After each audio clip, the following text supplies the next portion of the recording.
आज भी मुझे उस चुड़ैल से बहुत प्यार है, बहुत मोहब्बत है। अभी घर पहुंचा ही था कि अम्मा से कहा, अम्मा देखो कितनी देर हो गई मुझे घर आए हुए और आपकी लाडली अभी तक खाना गर्म करके नहीं लाई। भाई आप बैठे, मैं अभी ला देती हूँ। और अम्मा ये देखें शर्ट कैसी धोई है, दाग वैसे के वैसे लगे हैं। भाई आप खाना खाएं, मैं आपके लिए शर्ट नहीं मंगवाई अम्मा से, आप वो शर्ट पहने, ये मुझे दें, मैं अभी इसे धो देती हूँ। खाना खाते हुए उफ, इतनी मिर्ची, अम्मा इसे खाना भी नहीं बनाना आता है, खाना कम मिर्ची ज्यादा लग रही है, खुद आप खाना बनाया करें। अम्मा कहने लगी, बेटा इसलिए इसे सब बनवाती हूँ ताकि अपने ससुराल में जाके अच्छे से बना सके, यानी कि अब इसकी शादी तक मुझे बर्दाश्त करना पड़ेगा। और पता ही नहीं चला कि कैसे वक्त गुजरा और उस चुड़ैल के घर जाने का वक्त आ गया। आज वो दिन था कि जब इस चुड़ैल ने अपने घर चली जाना था और सुबह से मुझे ऐसा था कि मेरा सब कुछ मुझसे छिन जाएगा, मेरा सब कुछ लुटने वाला है मुझसे।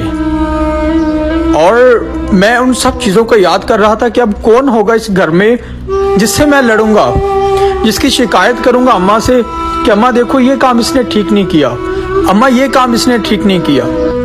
आखिर उसकी रुखसती का वक्त आ गया और मैं बच्चों की तरह रो रहा था। मुझे कुछ समझ नहीं आ रही थी कि वो किसी और का घर आबाद करने जा रही है लेकिन हमारा घर बर्बाद कर देगी। मुझे कहीं भी सुकून नहीं मिल रहा था। बिल आखिर वो वक्त बहुत करीब हो गया कि जब वो अपने घर रुखसत हो गई और मुझे कहीं भी सुकून नहीं मिल रहा था।